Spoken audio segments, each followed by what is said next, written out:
o'clock, and this is now the Board of Mayor and Alderman meeting for February 9th, 2012.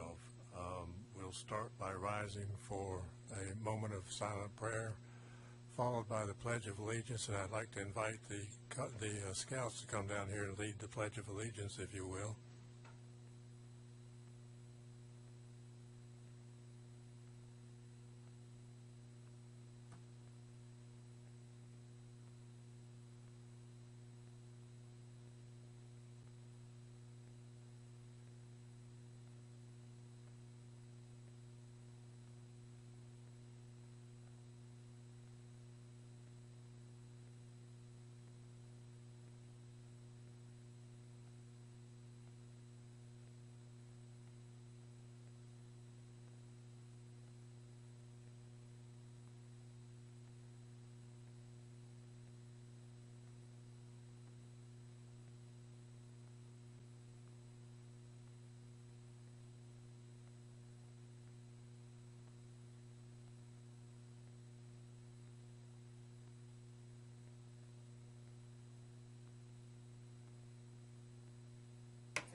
Next item is approval of the agenda.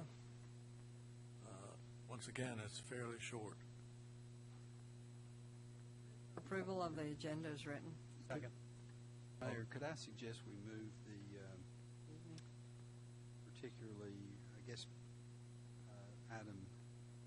business items C, consideration of possible agreement regarding the farm at Willow Creek, if we move that to the end so I can have an executive session with you before we take that up. And I think D will be okay where it is. I'll with.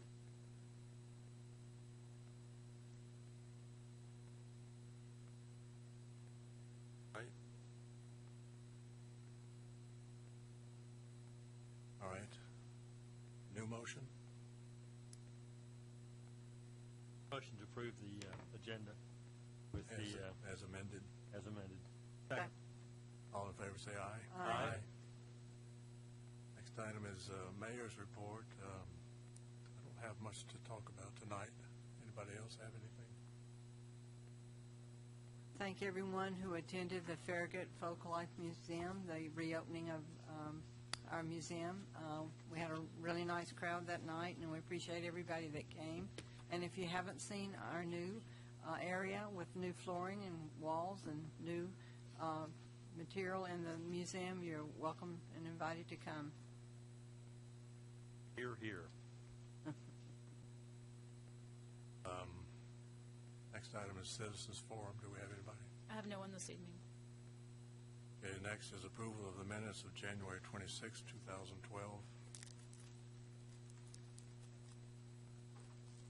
I'll make a motion to approve the minutes. Second. All in favor say aye. Aye. Any opposed? Next item is business items. First one is approval of the fiscal year 2012 mid-year committee appointments to the Beautification Committee, Arts Council, and Visual Resources Review Board. For this evening, we have 3 committees that have vacancies on them, and we have 3 applicants. The first one is the Art Council. Kimberly Pack has applied. Beautification, Miriam McGill has applied. And Visual Resources Review Board, Tyler Mallison has applied.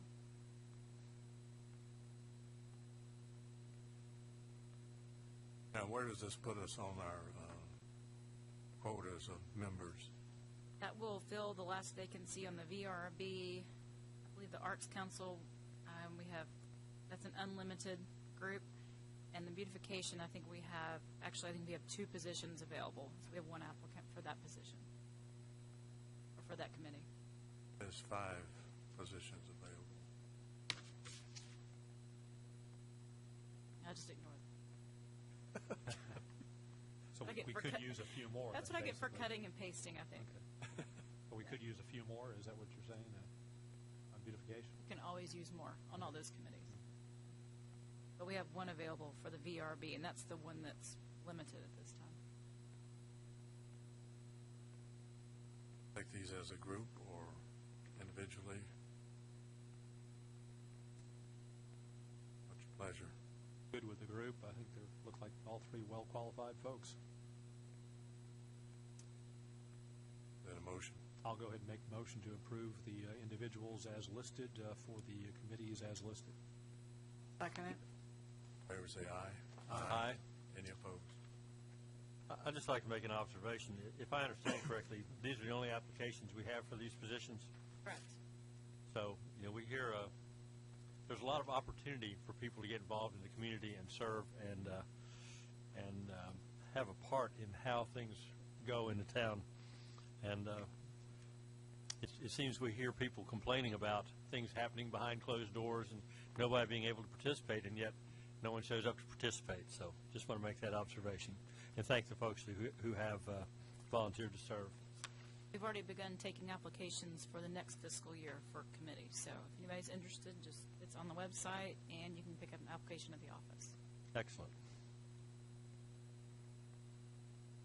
Item is approval of resolutions R-2012-03 and resolution R-2012-04, adopting both a 401K and a 457 employee retirement plan. Good evening. Here we go again. In this case, we're talking about the carrier, the administrator of our 401 and 457 plans that the board approved matching funds in a couple of months ago. We did a request for proposals on December the 10th. We received 4 submittals, and the state of Tennessee also presented the state's 401 and 457 deferred compensation plan, which recently became available to local governments by a bill that passed the Tennessee legislature about 18 months ago, 2 years ago. And in order to look at the 4 proposals that we received and the state plan, a committee of 2 staff members, Ms. Stuhl and Ms. Myers, and a member of the Personnel Committee, Ms. Rita, they evaluated the 4 submittals. Each submittal in the state plan was evaluated on the following factors: their organization, the plan sponsor services, employee services, investment management, conversion, timeliness, and fees. In this case, it was the fees that carried the day. The state fees are less than half of anything else that any of the other submittals, plus the state, in this case, the person that we're dealing with is Ms. Casey Lentz. She assures us that there will be excellent employee education, both through an online service and in person. And so we look forward to having this more financial education for our employees. Well, following the evaluation, the committee recommends that the board adopt resolution R-2012-03 and 4, the state plan for our 401 and our 457 plan.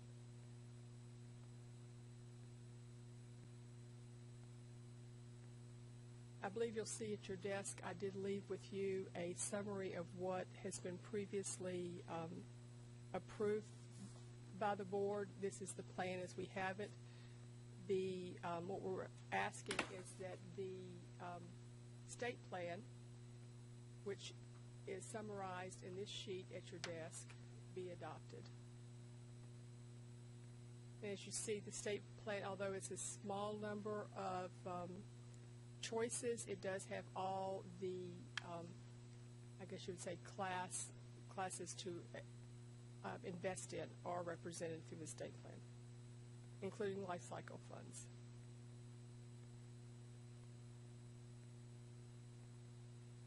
So, Ms. Curry, explain to me what this one represents again. These are your investment options in the state plan. And if you look at it, normally everything that any of the other 4 submittals had, they all had short-term fixed options. They had bonds, balanced funds, large caps, mid caps, small caps, and international funds that you could invest in. You could also invest in a life cycle fund, which is what is down here at the bottom. What you're saying is this provides all the options that any of the other Yes. options would have provided. Yes, that they don't provide the numbers, but everything is covered.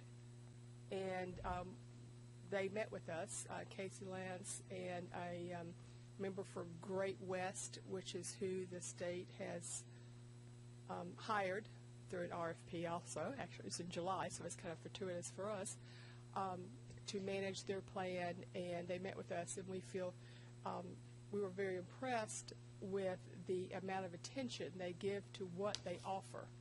And should any of the funds that they offer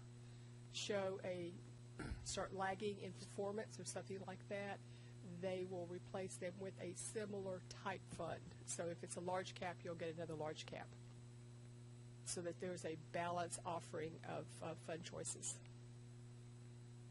Now, these are the funds from which each individual employee will choose, right? Yes, sir.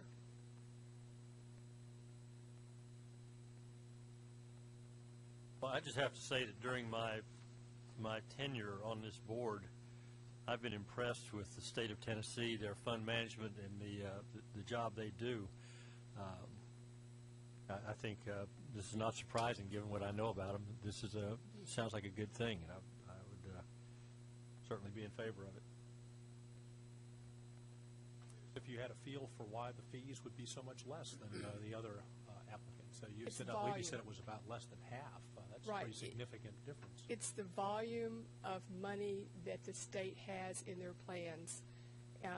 For example, the state 401k predates the IRS code changes of the early 1980s. That's why they can offer a K, which most public sector cannot offer now. And I forget how many billions of dollars they have. Do you remember, David? I know there's 40,000 employees in the state plan, and they put a lot of money into that each and every year, and it's accumulated over time. But yes, Ms. Curry is correct. There's numbers with a B after it, and in the billion-dollar range of how much is in there. And it was like a double-digit number too, but I don't want to say it was 10 billion, 12 billion, 20 billion. I don't know, but it was a B number. And you think, again, the responsiveness to the needs of our employees, education questions would be I believe more so, than adequate, because hopefully. I think you all will find that I'm a great advocate of employee education in the financial area. This is something that's been lacking, and we have, in the last year, we've had, a little over a year, had more than 5 seminars on financial education, just basic education. We'll continue that. The Great West, one of their in-person providers of that education, lives in the Farragut area. So that's very good for us in that we were very convenient, and hopefully we can encourage him to visit often and offer us, like lunch and learns or an hour worth of presentation. Another key aspect to this, going with the state plan and Great West, is that they're going to be able to offer us the ability for not only the employees that opt out of Social Security, but also opt into Social Security, to have 2 separate type plans, one for those that opt out, that will give them what we currently offer, plus a 2% matching opportunity there. So there would be a total of 10% going in from the town side and 2% from the employee side. And then for those that get into Social Security, obviously there would be the 4% match along, and then the longevity supplemental plan that the board adopted a few months back will be available for everyone. And so they were able to accommodate all of those needs, which are kind of special needs for our town as well. And I will say that they have been really eager to meet our needs. We have worked on this plan in tweaking their agreement, which the mayor would sign should you adopt it.